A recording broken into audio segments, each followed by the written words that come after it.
Hola amigas, amigos y clientes de la comunidad de BTG Pactual en Chile. Les damos la bienvenida a la revisión semanal de los mercados y como es tradición, partamos repasando cómo estuvo el comportamiento de las principales macroclases de activos durante la semana pasada. Semana que parte con una fuerte caída en la noche. El mercado japonés muestra un retroceso de 12%, algo que ya revisamos durante el Weekly Outlook la semana pasada. Sin embargo, luego de 2 días de bastante volatilidad, vemos cómo se da una recuperación en la mitad y cierre de la semana. Y con esto, las acciones globales, esto medido en dólares, terminan prácticamente planas. Tuvieron una caída intrasemanal de casi 5% y finalmente terminan recuperando, principalmente por datos de actividad económica que dan cuenta de una potencial menor enfriamiento por parte de la economía americana y adicionalmente por comentarios de uno de los gobernadores del Banco Central de Japón, donde condiciona nuevos aumentos de tasa de política monetaria a la estabilidad de los mercados financieros, y con esto hay una especie de retorno a la calma y efectivamente se da esta recuperación que estamos graficando en este cuadro. Adicionalmente, luego de un rally en las tasas de interés, donde el Treasury a 10 años toca cerca del 3,6%, se da un rebote durante la semana de las tasas, también de alguna forma se amplían, aunque marginalmente, los spreads corporativos, tanto de investment grade como de high yield, y con esto la renta fija global termina rentando negativo 0,27% durante los últimos 5 días. Los commodities, a pesar de un sell-off importante que se dio en el precio del petróleo a principios de la semana, terminan recuperando espacio y con esto suben 0,93%, una tendencia que el cobre también ha seguido durante los últimos días. El dólar index se deprecia. En un principio, principalmente, esta depreciación se daba con monedas desarrolladas. Al cierre de la semana, las monedas emergentes terminan apreciándose y principalmente lideradas por la región latinoamericana, que revisaremos más adelante. Estas monedas, las de países emergentes, se aprecian en promedio 0,69% en relación al dólar. Respecto a los activos locales, la tónica similar, parte la semana con una caída significativa, se recuperan y al cierre prácticamente planos, 0,09% positivo. La renta fija local, en parte condicionada por el sell-off, o en este caso, mejor dicho, por la compra masiva de tasa de interés en el mercado internacional, pero adicionalmente por el dato de inflación que sale bastante elevado durante el mes de julio, y esto lleva a una compra mayor de papeles denominados en UF que llevan a la tasa de interés, sobre todo los plazos intermedios, a caer con algo más de fuerza y a rentabilizar de esta forma este tipo de estrategia en la renta fija local.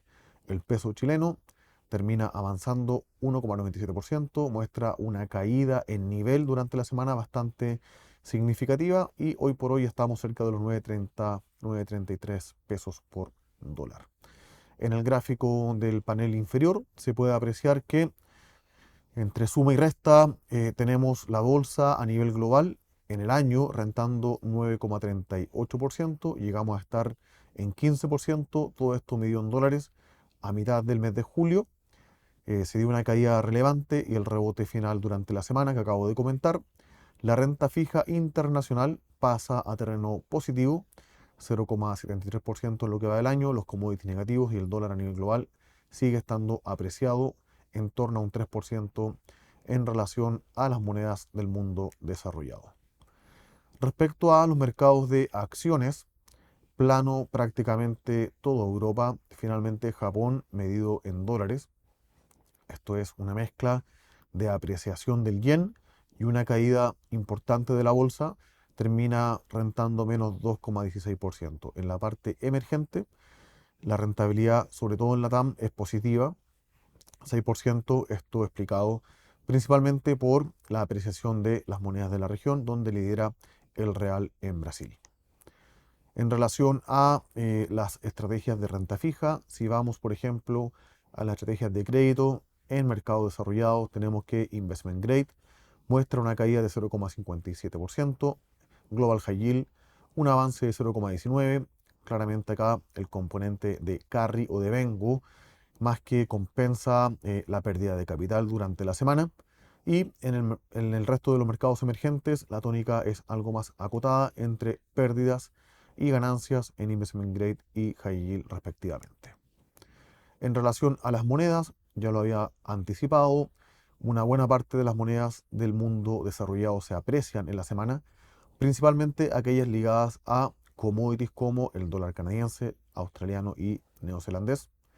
En el caso de las monedas emergentes también se aprecian 0,7% en promedio y destaca por lejos la apreciación del real, casi 4% venía de niveles bastante castigados, pero también se suman a esta tendencia el peso colombiano, mexicano y también el peso chileno con casi 2% de apreciación.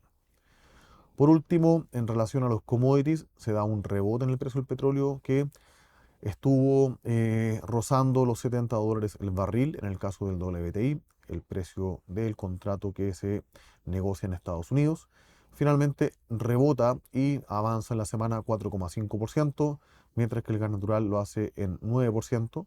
El resto de los commodities terminan la semana en negativo, pero al cierre con un rebote sobre todo en la parte de los metales y en particular el cobre. En relación a las noticias destacadas, recordemos que veníamos del día lunes donde había preocupación por el grado de enfriamiento de la economía americana y si eventualmente la Reserva Federal estaba o no cometiendo un error de política al no recortar las tasas de interés, un mercado laboral que se estaba enfriando y los miedos o preocupaciones de una potencial recesión que estaban creciendo durante las últimas 3 semanas. Tuvimos la encuesta de ISM de servicios, esto es una encuesta que se realiza a empresas y agencias relacionadas a gobierno, pero no de manufactura, sino que, como dije en un principio, de empresas ligadas a el sector de servicios. Este pasa a un terreno expansivo, una lectura sobre 50 puntos, ahí la línea celeste que está al medio de las tres en el cuadrito. De hecho, 54,5 fue la lectura, perdón, 51,4 fue la lectura final durante el mes. Al lado aparece ahí el cuadro. Y con esto temporalmente se disipa, al menos en el margen, los miedos que existen sobre una recesión en la economía americana, considerando que los servicios ponderan aproximadamente 2/3 de la actividad total de Estados Unidos, siendo el otro tercio la manufactura.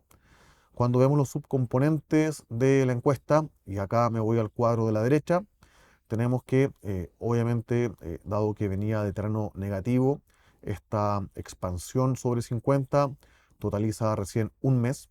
Sí, un dato o un subcomponente que sigue preocupando es la subpartida de precios, que está en una lectura de 57 puntos. Lleva 86 meses con esa tendencia al alza y este incremento se da con una velocidad que se está acelerando en el margen. En relación al resto de los subcomponentes, prácticamente todos sobre 50. Destacan los backlog o las nuevas órdenes, también las nuevas órdenes para exportación e importación, el sentimiento en relación a los inventarios, también el subcomponente de empleo, que pasa de una lectura bastante contractiva a una expansiva, y finalmente la actividad de negocios y las nuevas órdenes que también pasan de una lectura bastante contractiva a una expansiva. Así que en el neto necesitamos, para que los mercados tengan estabilidad, buenas noticias, a diferencia de lo que pasaba hace 2 o 3 meses, donde buenas noticias eran malas noticias respecto a la política monetaria. Ahora, dado los riesgos de recesión, el mercado está celebrando datos como el que acabo de mostrar. Segunda noticia de la semana, tuvimos datos de comercio exterior en varios países y destacando en particular los números de China, vemos una reaceleración de las exportaciones. Acá en el gráfico de la izquierda, en el panel superior, aparece en miles de millones de dólares las exportaciones e importaciones de China, donde se puede apreciar que la línea azul muestra una pendiente positiva. No hay una recuperación aún de las importaciones, que a nuestro juicio es un mejor barómetro para medir la salud de la economía a nivel local. De hecho, cuando vemos el neto, mejor dicho, la suma de ambos componentes, se encuentra prácticamente plana desde el año 2022, cuando la autoridad central decide liberar la circulación y, comillas, la normalidad post-COVID. Y por último, en el gráfico de la derecha, una noticia que en el margen la consideramos positiva. Finalmente, la inflación al consumidor en su medición interanual empieza a acelerar, esto mostrando señales de recuperación de forma indirecta respecto al consumo interno. También los precios al productor, que están en terreno negativo, sí están de alguna forma acercándose al cero. Es demasiado temprano como para cantar victoria y asegurar que la economía china se podría reacelerar a un ritmo de crecimiento más cercano al 5,2-5,5%. Los modelos en tiempo real nos siguen indicando que esta estaría entre 4,6 y 4,9% para el segundo trimestre y tercer trimestre. Tercera noticia de la semana, la inflación en Chile, ya lo había adelantado, se ubica en un 0,7% en el mes de julio. Dentro de las variaciones destaca, por ejemplo, vivienda, equipamiento y mantención del hogar, también vestuario y calzado, y seguros y servicios financieros. Dentro de la incidencia, que es la ponderación, la multiplicación entre la ponderación y la variación, destacado sería vivienda y servicios básicos, dentro de los que empujan al alza la medición.